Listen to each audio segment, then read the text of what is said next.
Would you welcome, please, a truly great clown, Mr. Red Skelton.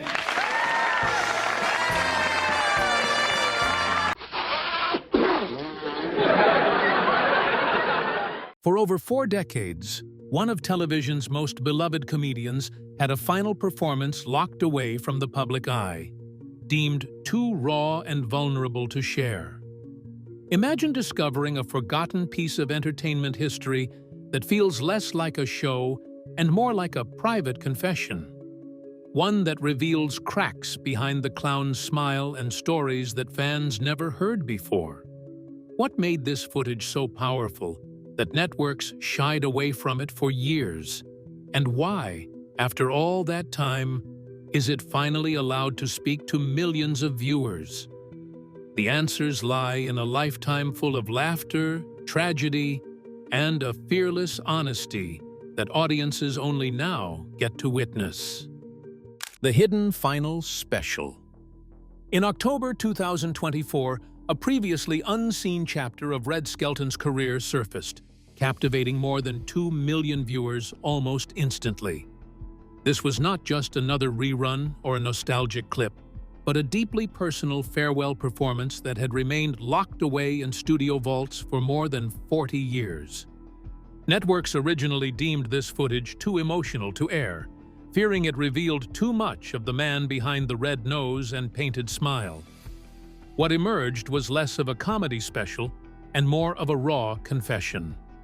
Red spoke directly to the camera like it was his closest confidant, sharing hidden sorrows and truths long kept from his audience.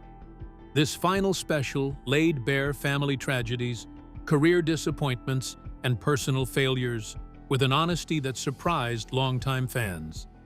It felt less like staged entertainment and more like reading from someone's private diary, earnest, vulnerable, and unfiltered. The decision to release it after so many decades raises a compelling question. Why now? What changed about the times or the audience that transformed this piece from forbidden to essential viewing? Despite Red Skelton's decades of laughter and physical comedy, this footage reveals layers of complexity rarely acknowledged.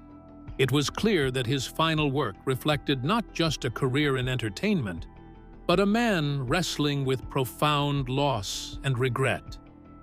The show's emotional power made early broadcasters wary, hesitant to expose audiences to the raw grief and introspection they found within. For years, the laughter overshadowed the pain, until this moment when the two were finally allowed to coexist on screen. What the special offers is a new lens on a legendary performer. For once, the clown's mask slips, and the audience sees the real man behind the jokes. It's a glimpse into his heart, illuminated by memories and confessions the public had never been privy to.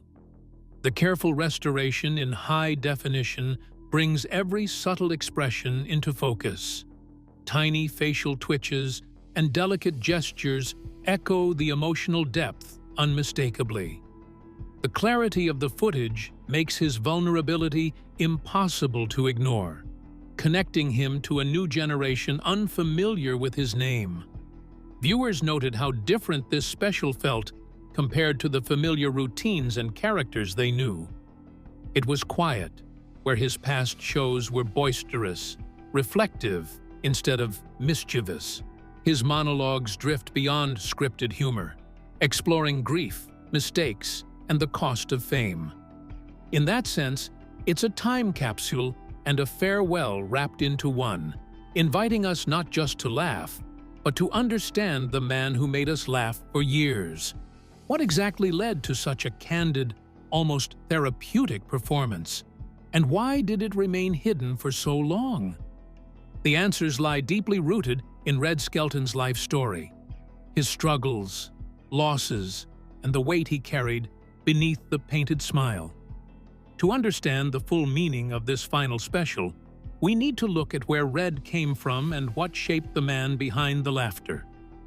Even as the footage captivated audiences with its unexpected honesty, It was the early chapters of Red's life that laid the groundwork for everything that followed. Early life and comedy foundations.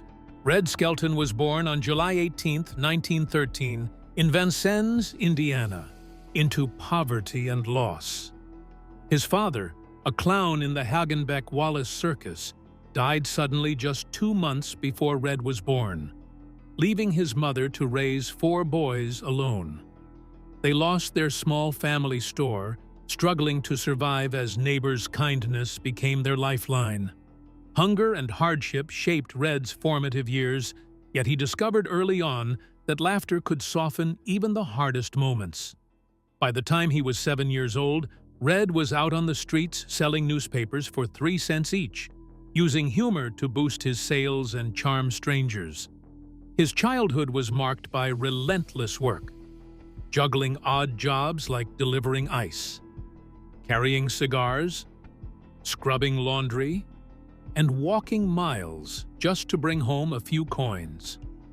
He witnessed mothers pawning wedding rings and children going to school without shoes, scenes that etched a deep awareness of struggle and empathy into his young heart.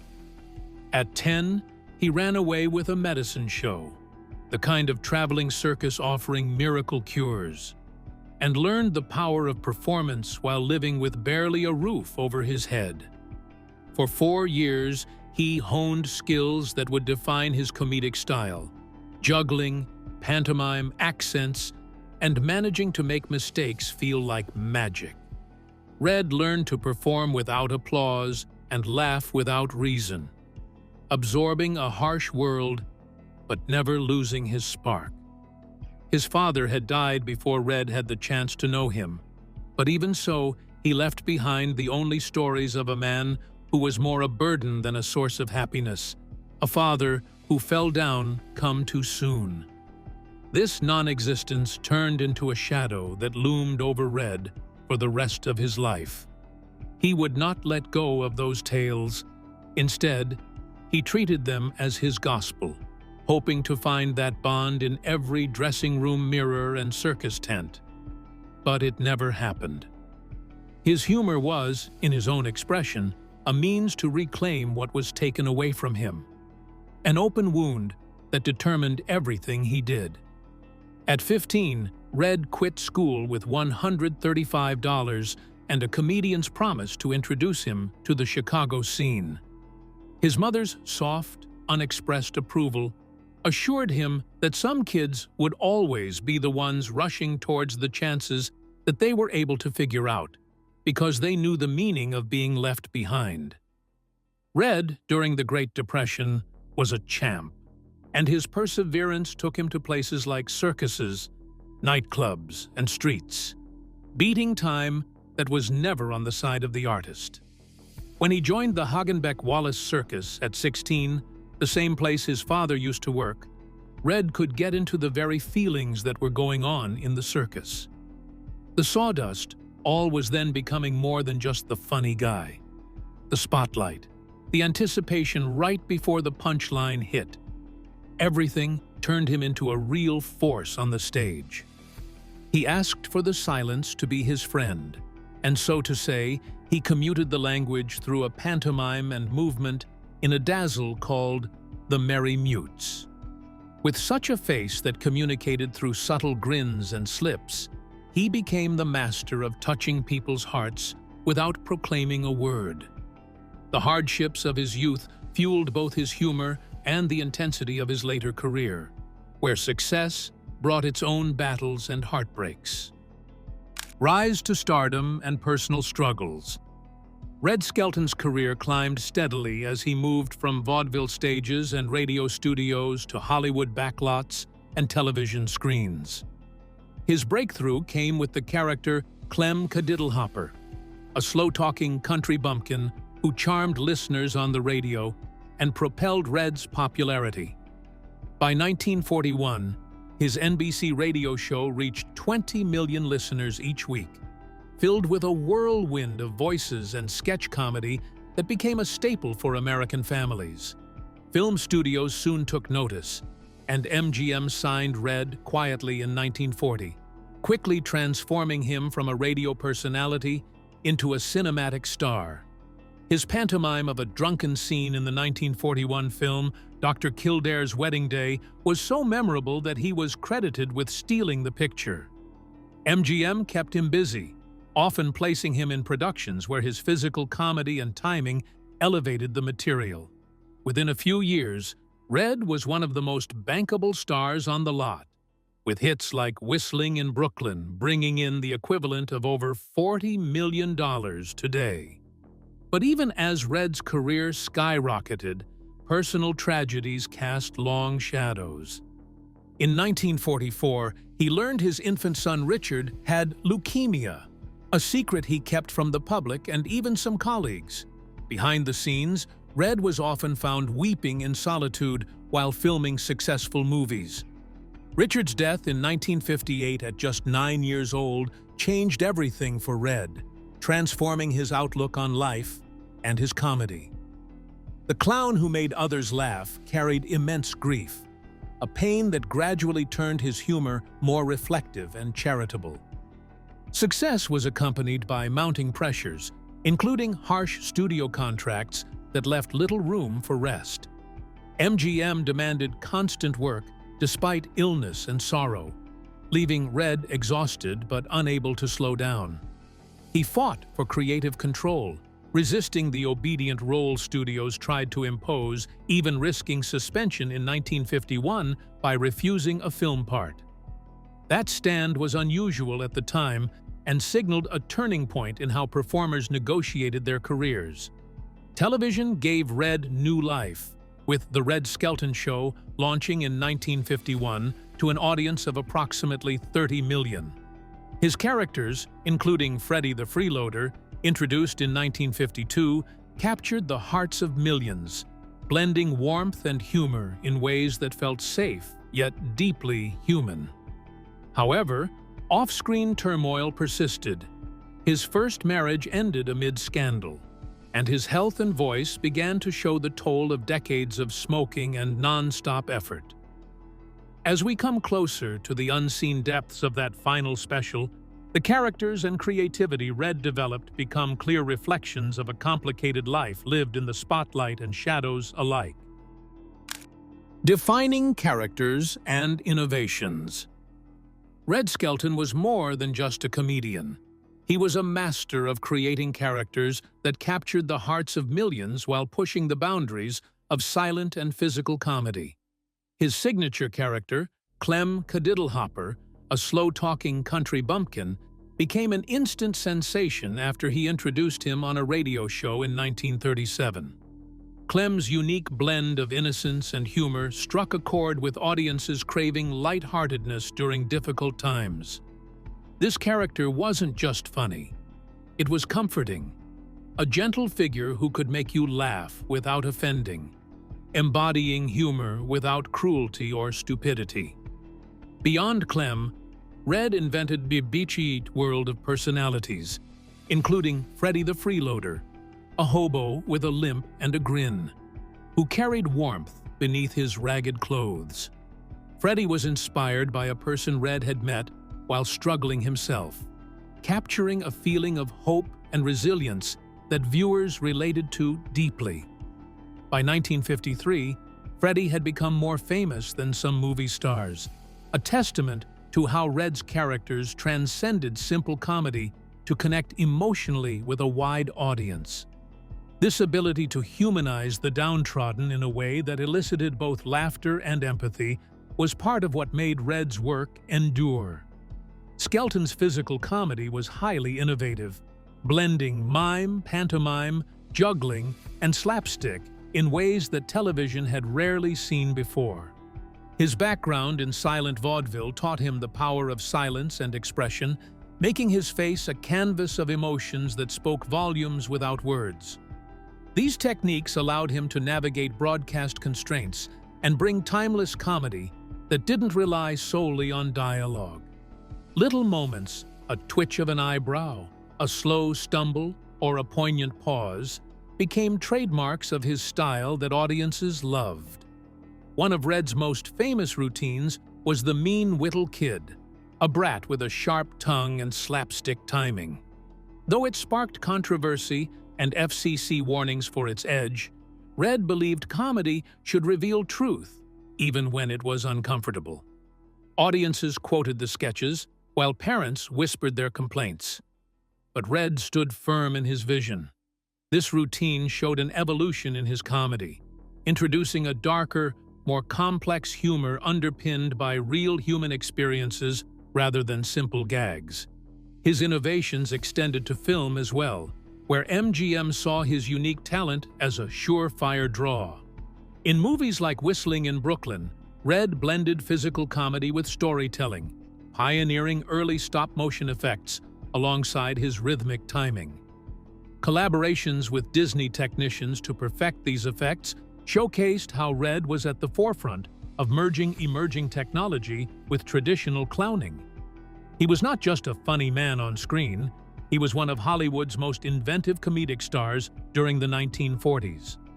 Despite success, Red continued to challenge industry expectations, especially when MGM tried to keep him confined to strict contract roles. His refusal to be just an obedient clown led to studio suspensions and a public battle to write and control his material. These battles signaled a shift in the entertainment world, with Red demanding respect as an artist and not merely a performer. He pushed back not just for himself, but for the creative freedom many comedians afterward would come to expect. Television became the next canvas for Red's creativity. The Red Skelton Show debuted in 1951 to rave reviews and 30 million viewers, airing live coast to coast. His sketches combined visual gags, soldier jokes, and mime acts in a way that felt fresh and alive. The show quickly became a weekly tradition, with Red's characters like Freddie and Clem continuing to touch audiences across the nation. His impact was felt not only in ratings, but in how TV transformed into a platform for nuanced, heartfelt comedy. Red's characters and innovations were deeply intertwined with his personal story, each persona a reflection of his life's joys, sorrows, and observations. This depth is what made his work resonate long after the cameras stopped rolling. The man behind the painted smile was crafting not just laughter, but truth, wrapped in humor, laying the groundwork for a final performance that would finally reveal the man fully. The complexities behind these beloved characters come to light in the footage where Red speaks beyond the act, blurring the line between performance and confession. The unseen footage's revelations. The unseen footage from Red Skelton's final TV special offers an unusually intimate look at the man behind the laughter. Unlike his polished routines, these moments break the fourth wall, revealing a Red who speaks directly and candidly to the camera. His monologues drift away from scripted comedy toward heartfelt reflections on family, career setbacks, and lingering regrets. Viewers feel as though they're reading pages from a private diary, raw, emotional, and unguarded. One of the most powerful segments involves Red discussing his late father, a circus clown who died before Red ever knew him. He admits how that absence shaped his lifelong search for approval, exposing a longing rarely visible in his public persona. The footage shows him pausing, tearing up, and contemplating silently, a striking contrast to the bright, buoyant clown audiences knew. The special also addresses the death of his young son Richard, whose passing from leukemia left a permanent mark on Red's life. His grief is unmistakable, yet he channels it into the performance, creating moments that are both painful and beautiful. This blend of humor and sorrow gives the footage a resonance seldom found in farewell shows. Red's honesty extends to his early career with the Hagenbeck-Wallace Circus, where he confesses, laughing through tears, that he stole routines at 16 to survive. The admission humanizes him, revealing a determined teenager doing whatever he could to build a future. The restored footage, sharpened through a year-long preservation effort, brings out subtle gestures and expressions that deepen the emotional impact. When released on streaming platforms, it captivated new audiences, particularly younger viewers drawn to his masterful, non-verbal storytelling. Ultimately, this rediscovered special reshapes how the world understands Red Skelton. It reveals a performer whose humor sprang from real human struggle, reminding us that behind every laugh was a man seeking connection, healing, and truth. The journey from those intimate moments to the broad awakening of Red Skelton's legacy shows the power of truth in art and the lasting impact of a man who never stopped speaking through laughter. Legacy rediscovered and impact. The long-hidden final special of Red Skelton and newly released archival footage have together set off a significant revival of his legacy, considering both his respective days and the present ones of his audiences. He is now considered a more profound comedian than a mere classic television clown, whose jokes and sketches were very cleverly lunatic and, at the same time, maintained the audience's attention while they were laughing. The material is now a case of younger generations who, on their first encounter with it, are gradually attracted to his vulnerability underneath the painted smile and the very modernity of the authenticity that is not easy to spot. The restoration of the 4,000 resolution footage is up to the minute, showcasing the very subtle expressions and the very slight movements of the body that tell why the Red's comedy was so well received, and that without even a single line spoken sometimes.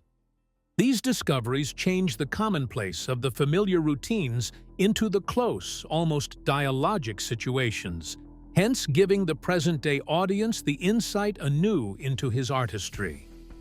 The legacy of Red has gone as far as to encompass different realms of art. The charity work for children's hospitals throughout his life, which was mainly due to the death of his son, was a factor in his heroism in both public and private life. Museums and foundations keep this spirit alive, giving a fuller picture of a man who transformed his personal loss into kindness. His paintings are the last aspect that brings in a new dimension. The 1960s marked the beginning of his creation of countless oil paintings, some of which depicted his cherished characters. These pieces, now hanging in galleries and fetching high prices, provide evidence of how well he poured his feelings into colors and shapes. The sketches that were kept off-air, and including those regarding civil rights, prove that Red was an artist who, through his silent work, was gradually redefining the limits. The streaming services have made such rediscovered content available to millions worldwide, who are the sources of inspiration for the new generation of pretenders, and the recognition that the humor based on reality survives. In the end, these revelations that Red Skelton was a multifaceted, deeply human bard, and mightier than his disciples, call to heart the audience's willingness to see that. Red Skelton's hidden final special reveals the man behind the laugh, blending humor and heartbreak in a way that continues to inspire. His legacy reminds us that true artistry often emerges from vulnerability. If you enjoyed this deep dive, please like and subscribe for more stories that uncover forgotten chapters of entertainment history.